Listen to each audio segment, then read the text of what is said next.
This I always try to fit in. When they consume my head, I hate this feeling. I wanna be a paragon, not a villain. I hate the city, but I stay for you, my love. So It's magical and it's breathtaking. I don't know how else to describe it, so I'll take you guys up there. It is a little bit of a hike. It's about 1.1 kilometers each way, just in case anybody's concerned about that.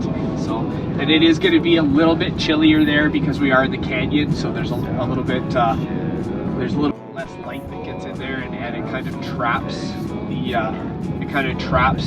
the cold, right? So definitely gonna want to wear all your wearables when we get there, guys.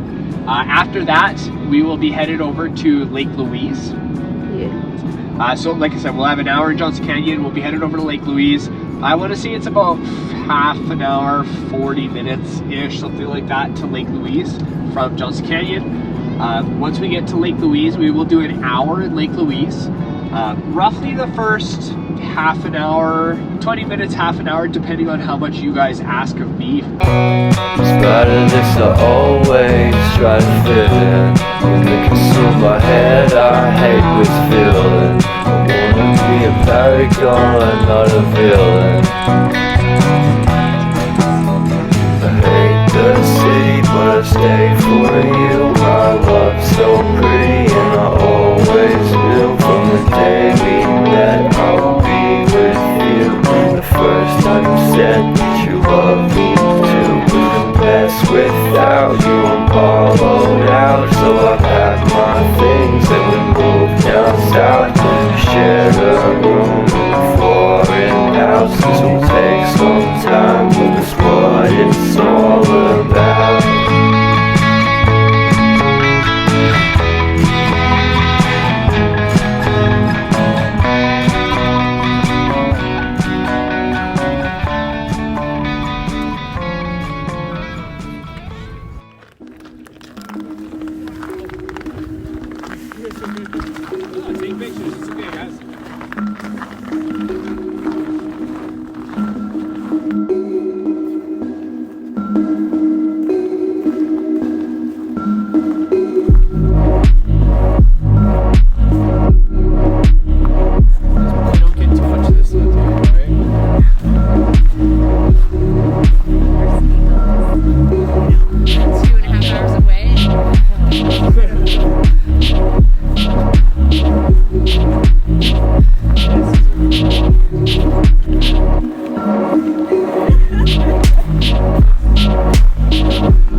please, please be my guest and make sure you get the view from inside the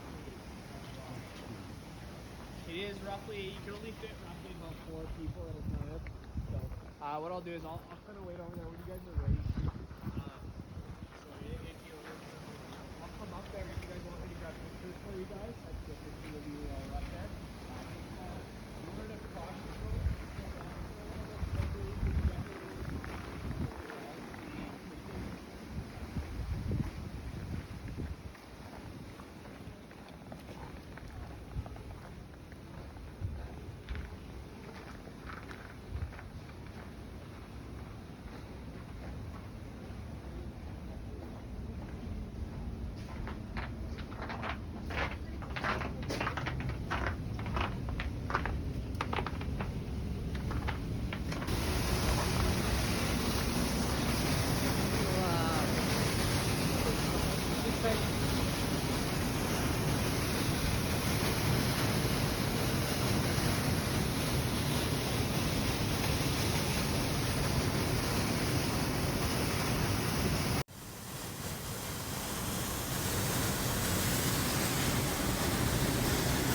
Wow.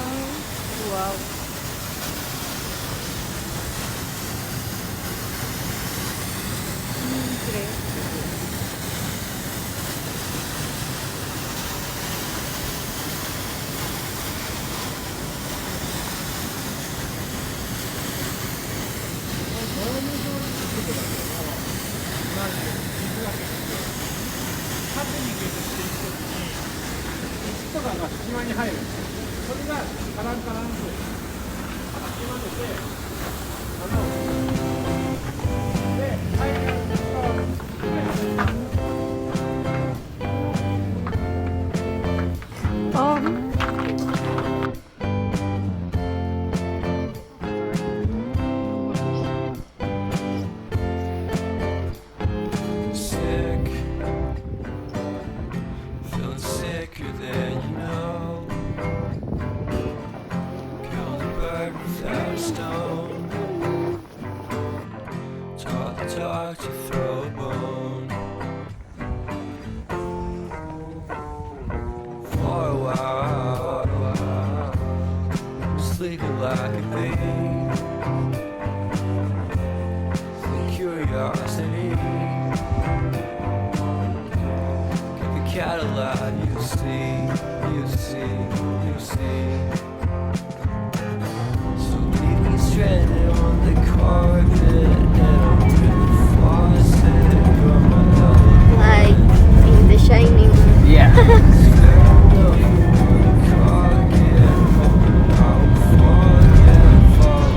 So coming back to teenage stories, this is another common hangout spot for us on Friday and Saturday nights. Play cards. I mean, if by cards you mean how far down we could get our foot on that gas pedal, then yes. But about 11 o'clock at night, midnight, nobody was out here. This was definitely a drag spot for us.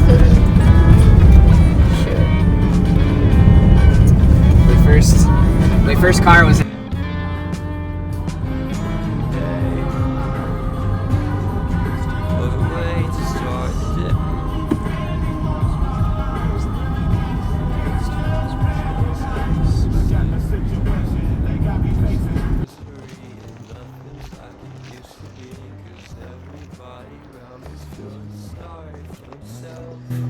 So why the hell your music, but I can still appreciate that somebody went to the time of creating that, and that in itself is beautiful, you know? So, but all of that being said, there's good music in every genre and there's shitty music in every genre. And I really think it comes down to what we were talking about earlier, like whether the person is doing it for them. Not the story that the history books today will tell you, because what you're about to hear. So, once upon a time, not so far away from where we are right now, the indigenous communities inhabited this land for a very, very long time. And the Cree were generally the ones that were a little bit more often mountain and forest dwellers. And so the Cree had a word for this lake that loosely translated into English meant Emerald Lake. And so during the colonization phase, when you know the British and the French started making their way out this way,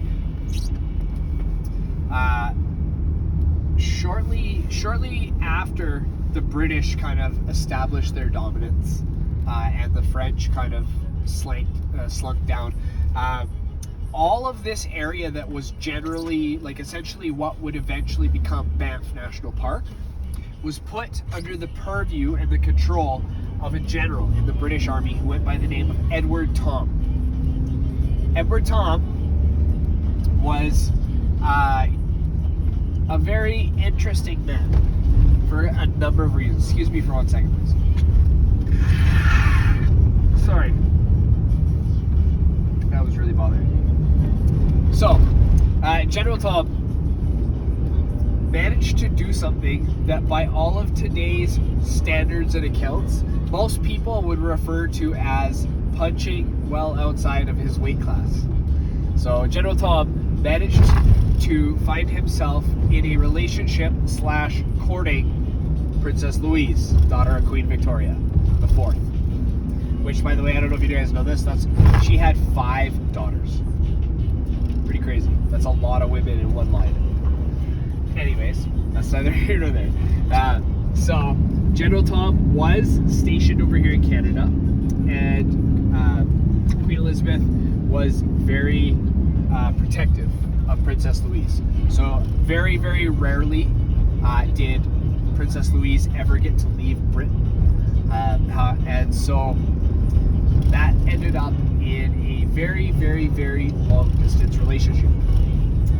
And, well, generally speaking, history has not been so kind to long distance relationships for almost anybody.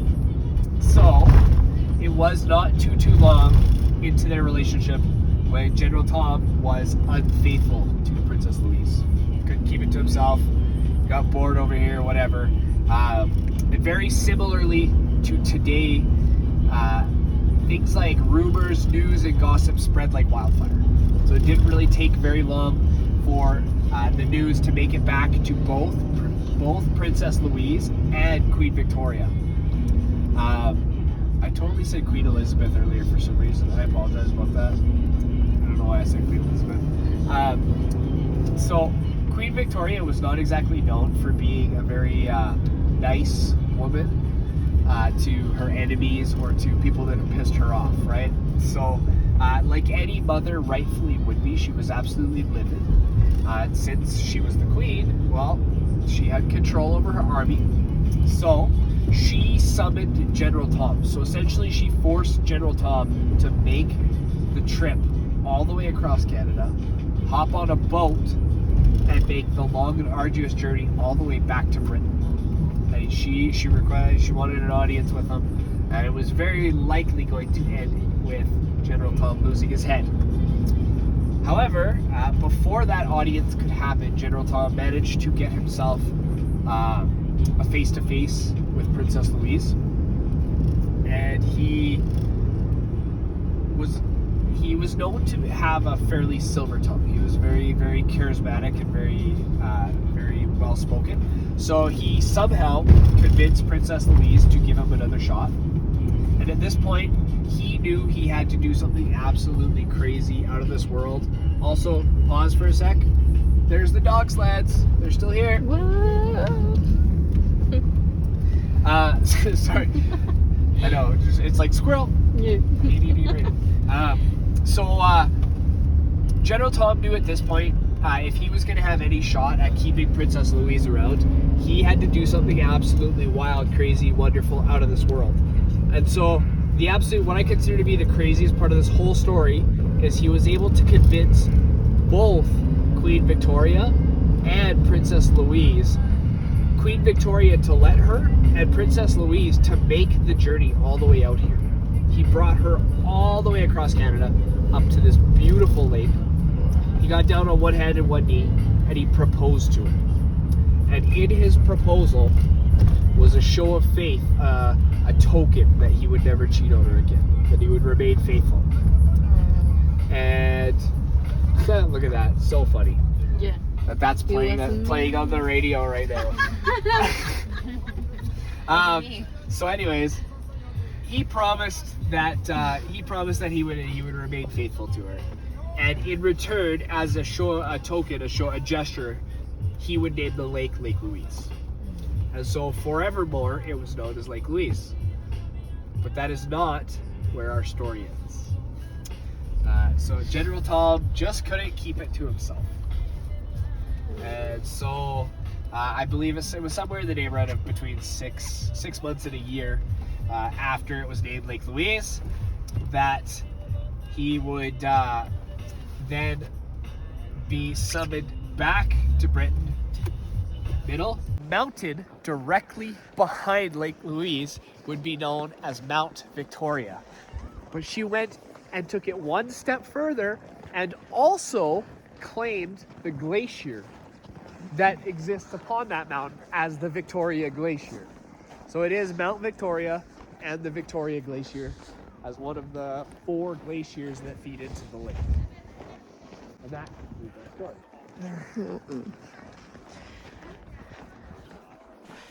So, if you follow the path, My old hometown always felt so pretty, and no one was sending postcards from the city. I've been walking downtown every day.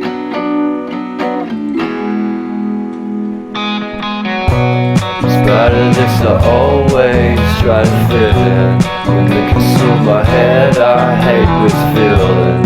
I wanna be a paragon, not a villain. I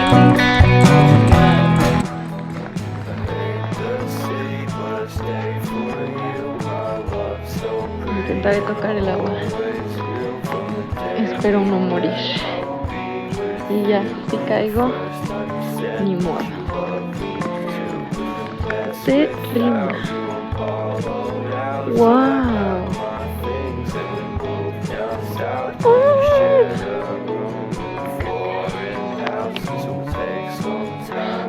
Wow. What it's all about.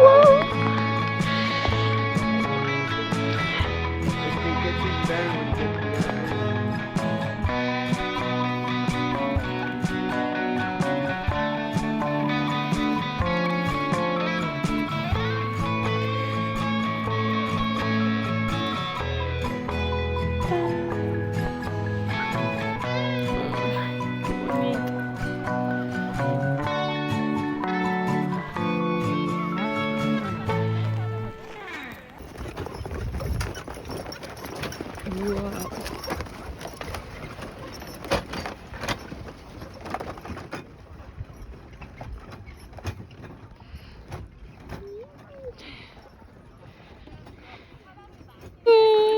Oreo.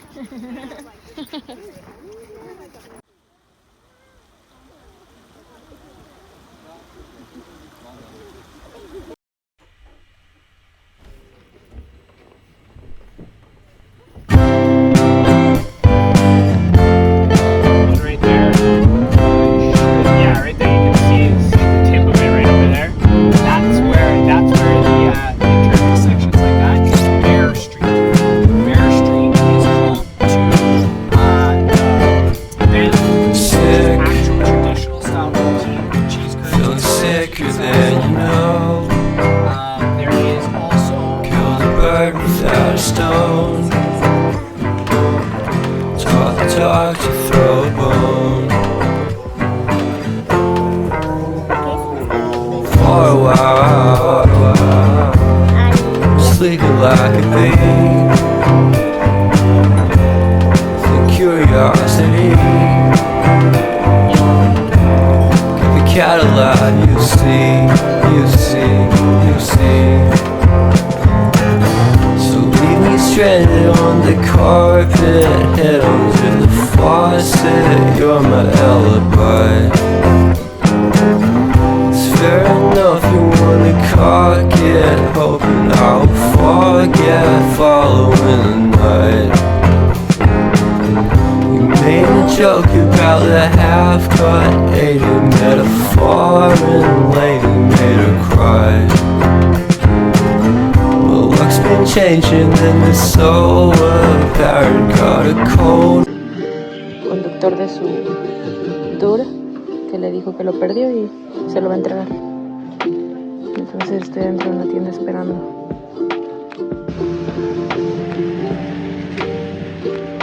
La cara de alguien que perdió mi botellón. Mi botellón. No worries. La cara de alguien que perdió mi gorrito.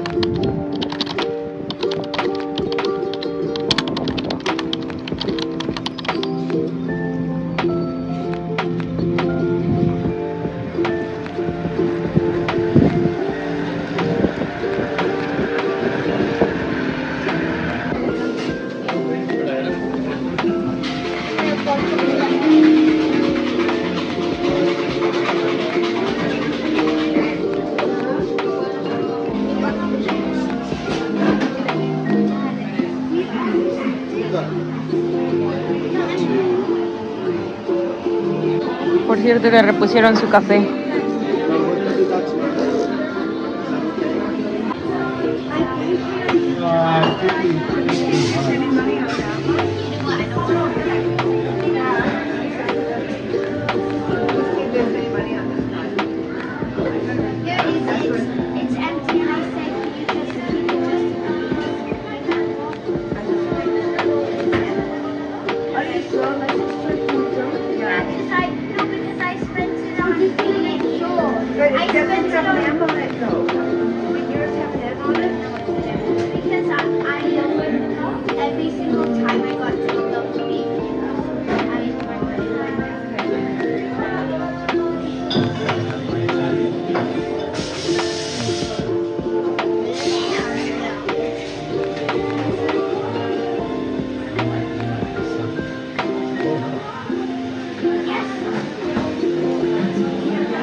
¿Qué te dijo? Se fueron a la esquina.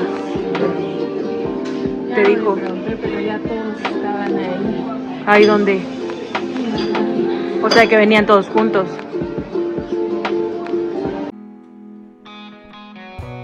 Spite of this, I always try to fit in. When they consume my head, I hate this feeling.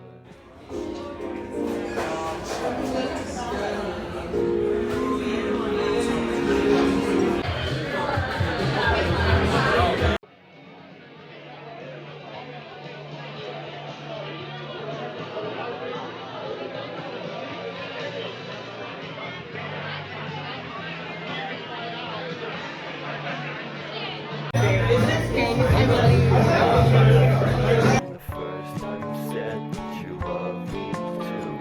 Mess without you, I'm hollowed out. So I packed my things and we moved down south next year. This is real country. Real country is like the 70s, okay? Calm down. Luke Combs when it rains, it pours. From the top and way going on. Tell me Slim y'all Dusty, know baby. chicken fried. A little Cold bit of chicken beer on a fried. Friday night. Turkey.